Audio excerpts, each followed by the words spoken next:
Hello and welcome to code with Minahil. अपने आज के इस वीडियो लेक्चर में हम डिस्कस कर रहे होंगे कंडीशनल स्टेटमेंट्स को, उसके स्ट्रक्चर और सिंटैक्स को, और कुछ प्रैक्टिस क्वेश्चन सॉल्व कर रहे होंगे जिनको करके हमें अच्छे तरीके से उन चीज़ों की समझ आ जाएगी जो हम आज पढ़ेंगे। आपको स्क्रीन पे जितनी भी चीज़ें नज़र आ रही हैं, कुछ वर्ड्स नज़र आ रहे हैं, इफ, एल्स, ब्रेक, स्विच, आज हम इनको पढ़ने वाले हैं। और ये जो वर्ड्स लिखे हुए हैं ये कीवर्ड्स हैं। कीवर्ड्स क्या होते हैं कि जावा ने कुछ वर्ड्स को ले लिया है और उनके मीनिंग्स और फंक्शंस पहले से ही डिफाइन कर दिए हैं कि ये वर्ड्स को हम इन मकसद के लिए इस्तेमाल करेंगे। जिस तरह हम कोडिंग करते जाएंगे, कोड लिखते जाएंगे और चीज़ों को समझते जाएंगे, उस तरह हमें समझ आती जाएगी कि किन वर्ड्स को, किन कीवर्ड्स को बेसिकली हमने कहाँ पे यूज़ करना है और उनका फंक्शंस क्या है। सबसे पहले इसको एक एग्जाम्पल के साथ समझते हैं। बेसिकली कंडीशनल स्टेटमेंट्स जो हैं वो हमें ये अलाउ करती हैं कि हम कंडीशंस को देखते हुए डिसीजन लें। फॉर एग्जांपल, आपने जाना है सुबह एक इवेंट पे और रात को आप डिसाइड कर रहे हैं कि आपने सुबह क्या पहनना है। और आजकल जो वेदर है ना वो भी कुछ ऐसे ही चल रहा है, कभी धूप, कभी बारिश, कभी धूप, कुछ पता नहीं है मौसम का कि सुबह क्या होगा। तो क्या सोल्यूशन है इसका? आपने अपना मोबाइल निकाला, गूगल किया और वेदर देखा कल का कि 50% रेन के चांसेस हैं और 50% सनी वेदर के चांसेस हैं। अब आप क्या करेंगे? अब आपने भाई उस टाइम पे डिसाइड कर लिया कि इफ इट्स रेनिंग, अगर बारिश हो रही होगी तो आप जो है वो रेन कोट जो है वो अपना साथ लेके जाएंगे या पहन के जाएंगे। और अगर बारिश नहीं हो रही होगी तो आप सनग्लासेस लगा के जाएंगे, फुल हैंडसम बन के या प्रिटी बन के। ओके, अब अगला दिन आता है और नेक्स्ट दिन आप क्या देखते हैं कि जनाब बारिश हो रही है। अब बारिश हो रही है तो ऑलरेडी आप इस सिचुएशन में आपने क्या करना है, आप ऑलरेडी डिसाइड कर चुके हैं कि अगर बारिश होगी तो हम रेनकोट पहनेंगे, नहीं होगी तो ग्लासेस पहनेंगे। तो अब हो रही है बारिश तो क्या करना है हमने? हम पहनेंगे रेनकोट। तो बेसिकली हमने पहले से ही डिसाइड कर लिया था कि किस सिचुएशन में हम क्या कर रहे होंगे। इस तरह के डिसीजंस जब हम अपनी प्रोग्रामिंग लैंग्वेजेस में ले रहे होते हैं तो हम अपनी कंडीशनल स्टेटमेंट्स का इस्तेमाल करते हैं। इसकी एक और एग्जांपल देख लेते हैं कि आप बैंक गए और आपने मनी विड्रॉ करवानी है, फॉर इंस्टेंस $1000। आपने एटीएम मशीन को प्रॉम्प्ट किया कि आपको $1000 चाहिए। अब मशीन क्या करेगी? ऐसे ही आपको $1000 नहीं दे देगी, आपके अकाउंट को चेक करेगी। अगर उसमें $1000 हुए या उससे ज्यादा हुए तो वो आपको $1000 जो है वो विड्रॉ कर देगी।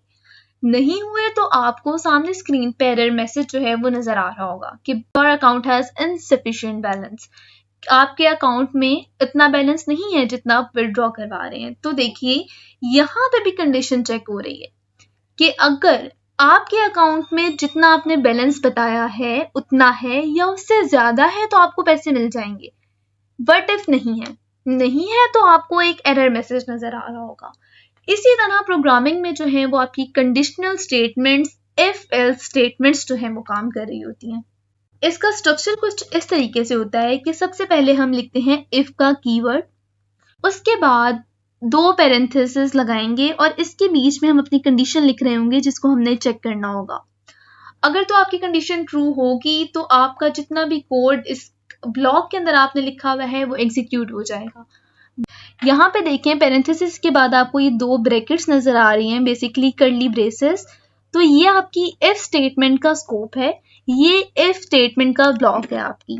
जब आपकी कंडीशन ट्रू होगी तो इन 2 कर्ली ब्रेसेस के दरमियान में जितना भी कोड लिखा होगा आप लोगों ने वो एग्जीक्यूट हो जाएगा। अब हम देख रहे हैं इफ एल्स को। यहाँ पे जो बात समझने वाली है वो ये है कि अगर हमने एक कंडीशन दे दी है प्रोग्राम को कि अगर ये ट्रू होती है तो ये कोड ब्लॉक जो है वो एग्जीक्यूट कर दो, लेकिन द क्वेश्चन अराइजेस अगर वो कंडीशन ट्रू नहीं होती तो क्या करो। इसके लिए जो है वो हमारे पास एल्स का कीवर्ड आता है, इसके लिए हम एल्स को यूज करते हैं। हमने इफ लिख लिया अपना कि अगर ये कंडीशन जो है वो ट्रू हुई तो इसके अंदर जितना कोड लिखा है उसको एग्जीक्यूट कर दो। बट इफ कंडीशन फॉल्स हो गई तो अब क्या करेगा प्रोग्राम? आपका जितना कोड एल्स की बॉडी में लिखा है उसको रन करेगा। तो इस तरह से जो है ये एक हमें फैसिलिटी प्रोवाइड कर रहा है कि आपके पास ऑप्शन है कि अगर आपका एक डिसीजन ट्रू नहीं हो रहा तो आप जो है वो अपने दूसरे डिसीजन की तरफ एल्स ब्लॉक में कोड लिख के जो है वो अपने दूसरे डिसीजन को कमिट कर सकते हैं। नेक्स्ट देखिए, कुछ छोटा सा क्विज है जिसमें 3 क्वेश्चंस हैं। इसको बारी बारी सॉल्व करते हैं ताकि जो हमारा इफ एल्स का कॉन्सेप्ट है वो मजीद क्लियर हो जाए। जो फर्स्ट क्वेश्चन है वो ये है कि check if a number is positive और नॉट। कोई भी नंबर पॉजिटिव कब होता है? कोई भी नंबर पॉजिटिव जब होता है जब वो 0 से बड़ा होता है। कोई भी नंबर जो है वो नेगेटिव कब होता है? जब वो 0 से छोटा होता है। अगर हमें याद पड़ता हो कि हमने स्कूल टाइम में जो है वो नंबर लाइन पढ़ी थी, सेंटर में था 0 और उसकी राइट साइड पे थे सारे पॉजिटिव नंबर्स और उसकी लेफ्ट साइड पे थे सारे नेगेटिव नंबर्स। तो 0 से जितने बड़े नंबर्स हैं 1, 2, 3 and up to so on वो पॉजिटिव है, और 0 से जितने छोटे नंबर्स हैं -1, -2 and up to so on वो हमारे जो है वो नेगेटिव नंबर्स हैं। अब हम किस तरह एक नंबर को चेक कर सकते हैं कि वो पॉजिटिव है या नहीं? हम उसको 0 के साथ कंपेयर करेंगे कि वो 0 से छोटा है या बड़ा है। इसका कोड लिख के देखते हैं। इसके लिए हम यूजर से नंबर इनपुट ले रहे होंगे और फिर उस पे कंडीशंस लगा के चेक कर रहे होंगे कि क्या वो नंबर पॉजिटिव है या नहीं है। यूजर से नंबर इनपुट लेने के लिए या कुछ भी इनपुट लेने के लिए हमें स्कैनर क्लास का ऑब्जेक्ट क्रिएट करना पड़ता है और वो कुछ इस तरह से क्रिएट होता है। ये लाइन ऑफ कोड आप लिखेंगे तो आपका कोड जो है वो फिर यूजर से इनपुट ले सकेगा। अब और यहाँ देख रहे हैं रेड लाइन आ रही है और ये इसलिए आ रही है क्योंकि यहाँ पे हमने स्कैनर क्लास को इंपोर्ट नहीं करवाया। फाइल में सबसे ऊपर हमें लिखना पड़ेगा import java.util.scanner। यहाँ से जावा यूटिल पैकेज से स्कैनर क्लास को इंपोर्ट करवाया है और यहाँ पे इसको हम यूज कर रहे हैं, इसका ऑब्जेक्ट क्रिएट कर रहे हैं। नेक्स्ट यहाँ पर हम यूजर से कहेंगे कि एंटर अ नंबर और उसको एक नम वेरिएबल में इनपुट लेंगे। यहाँ पे देखिए, जब भी हमने इनपुट एक एंड टाइप का लेना है तो हम यहाँ लिखेंगे नेक्स्ट एंड। अगर तो हमारा वेरिएबल जो है वो शॉर्ट टाइप का है और हमें एक शॉर्ट नंबर इनपुट चाहिए, फिर हम लिख रहे होंगे नेक्स्ट शॉर्ट। अगर हमें डबल इनपुट चाहिए फिर हम लिखेंगे नेक्स्ट डबल, और अगर हमें कोई स्ट्रिंग इनपुट चाहिए तो उसके लिए हम यहाँ पे लिख रहे होंगे नेक्स्ट लाइन। ठीक है, फिलहाल हम एंड टाइप का इनपुट ले रहे हैं तो यहाँ पे हम लिखेंगे नेक्स्ट एंड, और उसके बाद हम कंडीशन लगाएंगे नंबर पे कि अगर नंबर जो है वो 0 से बड़ा है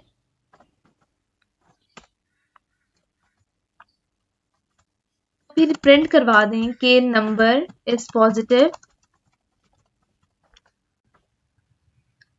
और अगर नहीं है तो फिर हम प्रिंट करवा रहे होंगे कि नंबर इज नॉट पॉजिटिव या नंबर इज नेगेटिव। ठीक है, इसको यहाँ पे लिख लिया है और इसको अब हम रन करके देखते हैं।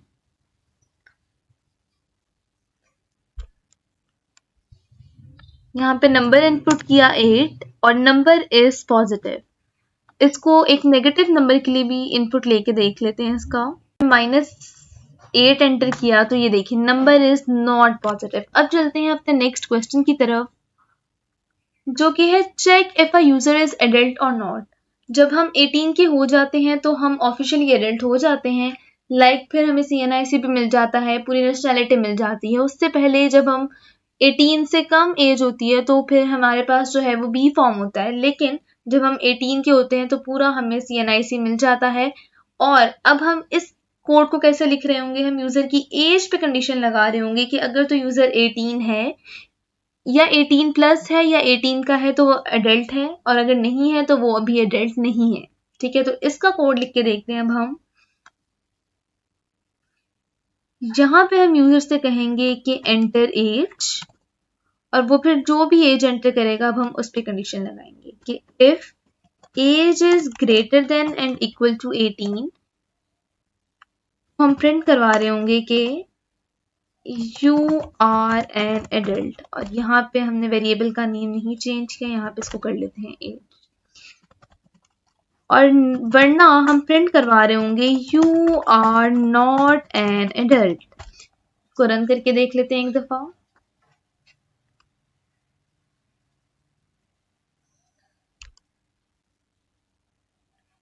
यहाँ पे हमने अपनी एज एंटर की 10, तो you are not an adult. अब 18 ऐड करके देख लेते हैं, यू आर एन एडल्ट। इस तरह से जो ये कोड है ये हमारा चल रहा होगा। अब आते हैं अपने थर्ड क्वेश्चन की तरफ। थर्ड क्वेश्चन है check even and odd numbers. तो हम इवन और ऑड नंबर्स को किस तरह चेक करते हैं, लेकिन यहाँ पे हम चेक कर रहे हैं 2 से डिवाइड करके कि अगर जिस नंबर को हम 2 से डिवाइड कर रहे हैं और उसका रिमाइंडर 0 आ रहा है वो नंबर हमारा है इवन।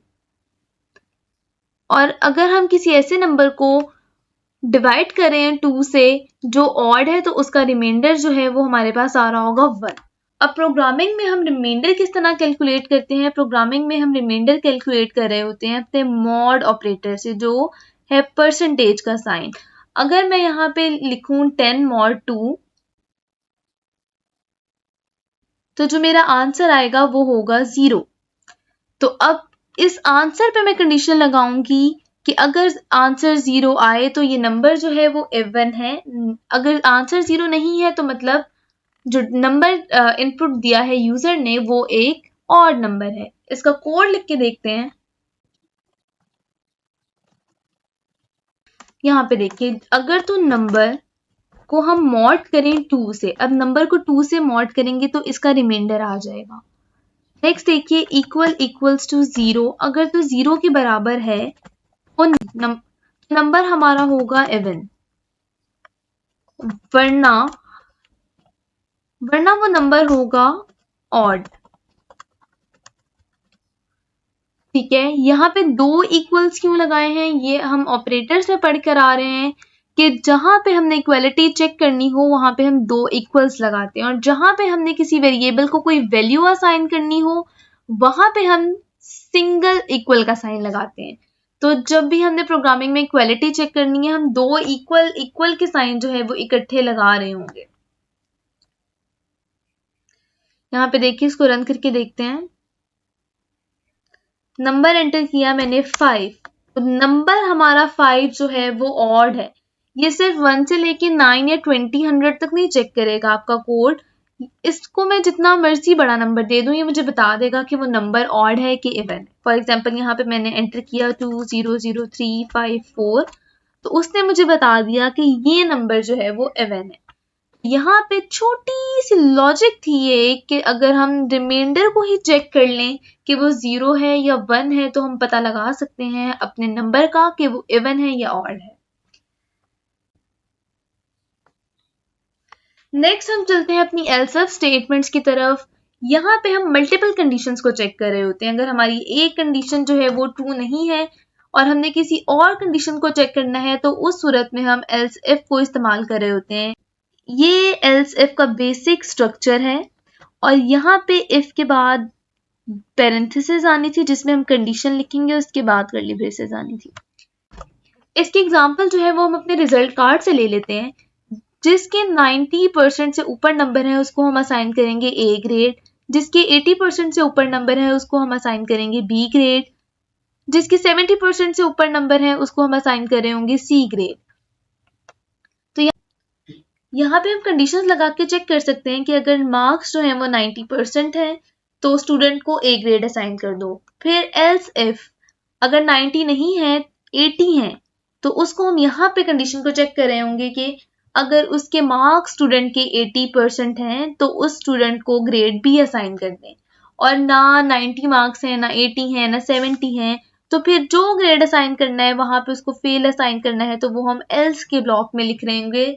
जब हमारी ऊपर वाली कोई भी कंडीशन जो है वो सेटिस्फाई नहीं हो रही होगी फिर जो ब्लॉक ऑफ कोड रन करेगा वो एल्स वाला होगा। लेकिन एल्स तक पहुंचने से पहले ये इफ वाली सारी कंडीशंस एल्स इफ वाली चेक करता आ रहा होगा अनटिल कि आप कहीं पे जो आपकी कंडीशन है वो मैच नहीं कर जाती। ठीक है, जहां पे मैच करेगी वो वहां पे वो वाला ब्लॉक ऑफ कोड जो है वो एग्जीक्यूट कर देगा। This is else if statement. हम जितनी मर्जी चाहें अपने प्रोग्राम में एल्स इफ स्टेटमेंट्स लिख सकते हैं जितनी कंडीशंस को हम चेक करना चाहें। एक छोटा सा क्विज है कि right a Java program that prints weather a number is negative, 0 और पॉजिटिव।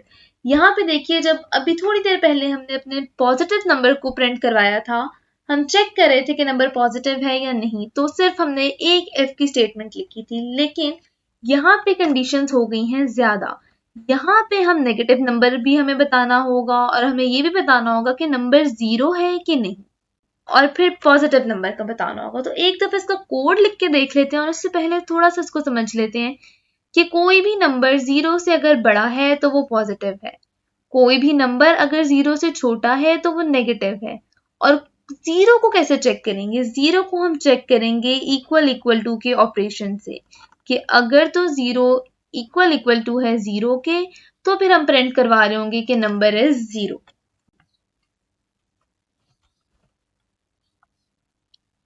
यहाँ पे देखिए, if number is greater then 0, अगर नंबर 0 से बड़ा है तो हम प्रिंट करवा रहे होंगे नंबर इज पॉजिटिव। एल्स में हम लिखेंगे कि अगर नंबर जो है वो 0 से छोटा है तो हम प्रिंट करवा रहे होंगे नंबर इज नेगेटिव। और एल्स अगर ना नंबर पॉजिटिव है ना नेगेटिव है तो नंबर जो है वो 0 ही होगा, फिर हम प्रिंट करवाएंगे नंबर इज 0। यहाँ पे इसको रन करके देखते हैं। नंबर एंटर करना है 5 या तो नंबर इज पॉजिटिव। यहाँ पे अब हमारा प्रिंट हो गया कि ये एक पॉजिटिव नंबर है। दोबारा रन करते हैं, कोई नेगेटिव नंबर इनपुट दे के देखते हैं और यहाँ पे मैंने एंटर किया -9, तो यहाँ प्रिंट हो गया नंबर इज नेगेटिव। इसको अपने 0 के लिए भी चेक कर लेते हैं एक दफा।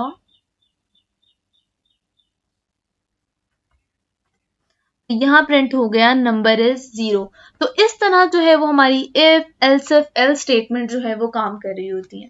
नेक्स्ट देखिए, यहाँ पे एक दो कॉमन मिस्टेक्स हैं जो बहुत से बिगिनर्स करते हैं अपनी कंडीशनल स्टेटमेंट को लिखते हुए, कि वो कर्ली ब्रेसेस को नहीं लगाते। इफ स्टेटमेंट का सिंटेक्स जो है वो कुछ इस तरह से है, ब्रेसेस, और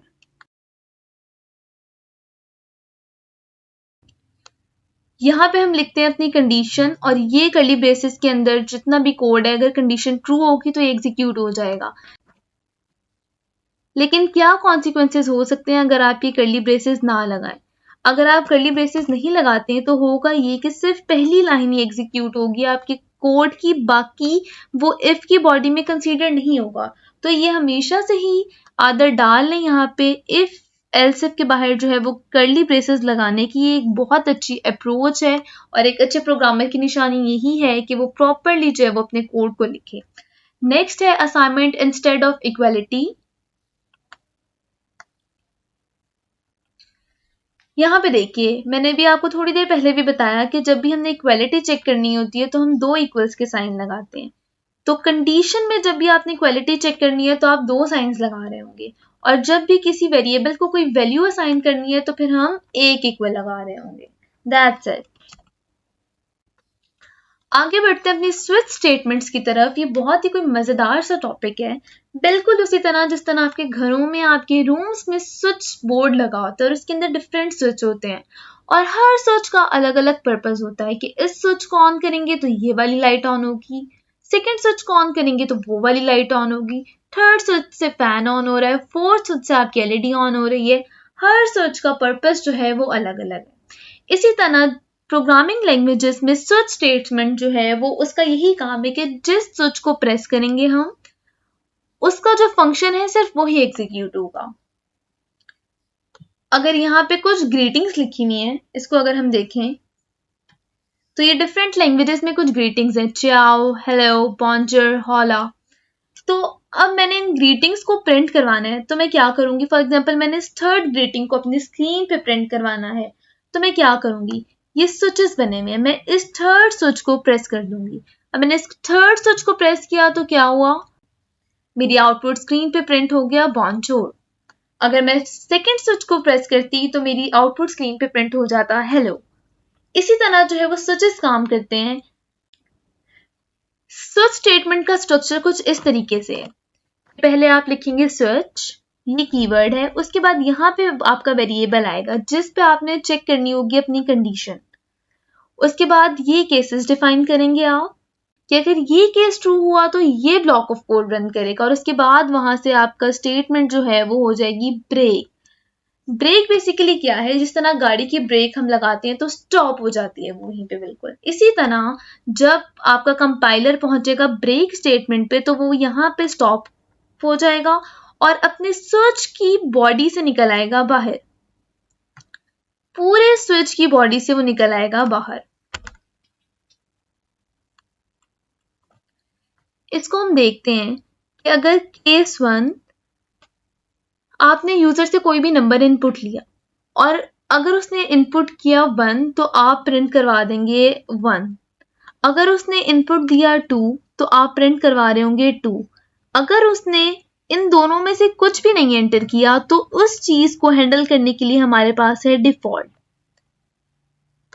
अगर ना उसने 1 एंटर किया ना 2 एंटर किया, उसने कुछ और एंटर कर दिया, तो इस चीज को हैंडल करने के लिए भी तो कोई चीज होनी चाहिए ना हमारे पास, तो वो चीज यहाँ पे हैंडल कर रहा होता है डिफॉल्ट।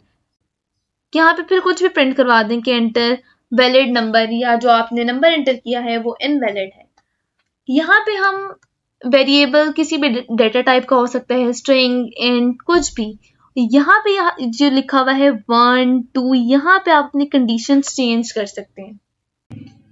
फॉर इंस्टेंस आपने यूजर से कहा है कि 100 से 105 तक कोई भी नंबर इनपुट करे, तो यहाँ पे फिर आपके जो केसेस हैं वो चेंज हो जाएंगे कुछ इस तरीके से। फिर यहाँ पे आपके केसेस चेंज हो जाएंगे, यहाँ आप लिख सकते हैं 100 और यहाँ पे हम आगे कॉलन लगा रहे होते हैं, ठीक है।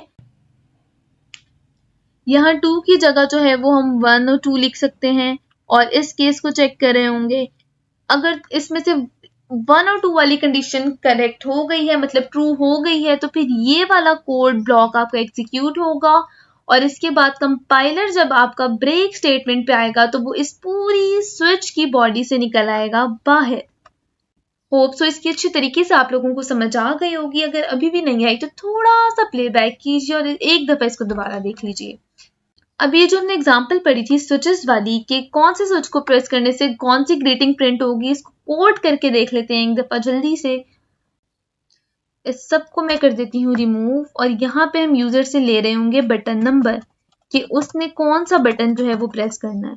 यहाँ पे हम वेरिएबल का नाम भी अपने कर देते हैं बटन और अब हम अपनी स्विच स्टेटमेंट लिख रहे होंगे। सबसे पहले हम लिखेंगे स्विच, उसके बाद लगाएंगे पैरेंथेसिस और इस पैरेंथेसिस के अंदर जाएगा हमारा वेरिएबल जिस पे हम चेक कर रहे होंगे कंडीशन। उसके बाद करली ब्रेसेस, ये पूरी एक स्विच की बॉडी बन गई है। अब इसके बीच में हम अपने केसेस लिखेंगे। केस 1, अगर यूजर ने प्रेस किया फर्स्ट बटन तो हम प्रिंट करवा रहे होंगे चाओ और इसके बाद इस स्टेटमेंट को कर देंगे हम ब्रेक।